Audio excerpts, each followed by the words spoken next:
At the Maison de la Presse in Dakar, Senegal, journalists share their experiences of harassment by police and politicians with media stakeholders and security experts.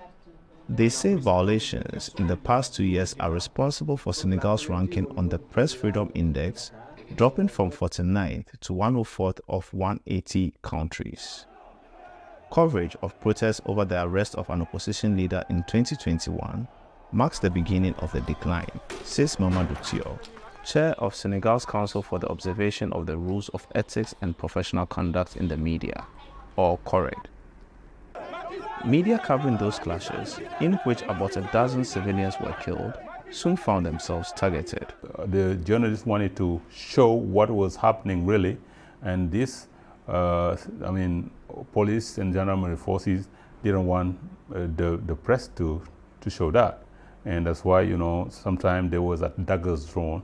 The gentleman agreement existing between us, let's say before March 21, this gentleman agreement, did not operate it after those events. Since that date, media watchdogs have documented upward of 20 assaults on journalists. One of the attacks happened recently, and I find it very ridiculous.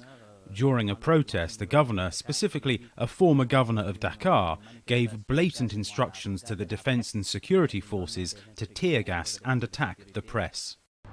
VOA's attempt to reach Governor Alioune Badara Sane about the incident were unsuccessful. A spokesperson for Senegal's government did not respond to VOA's request for comment about the incident and the country's decline in press freedom. In a bid to repair the relationship, police and press are training together. In a training session hosted by RSF, journalists called for increased protection and reform to several provisions in Senegal's press code. We are calling on the authorities, first of all, to stop, to put an end to the never-ending hours of journalists we have seen the last 2 years, and also to repeal the problematic provisions in the press codes, because in many countries in West Africa, the press codes are done in a way that if a journalist is arrested, he can't be sent to jail directly. But in Senegal, that's not the case. As Senegal's February presidential election approached, Reporters Without Borders, or RSF, has observed an increase in harassment. The media watchdog has noted a rise in intermittent internet cuts and social media blackouts as well.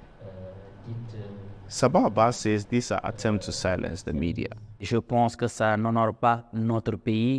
I don't think our country, which always claims to be a democratic and hospitable country, should be called a democratic one if we continue to see these kinds of practices, if journalists can no longer do their job properly.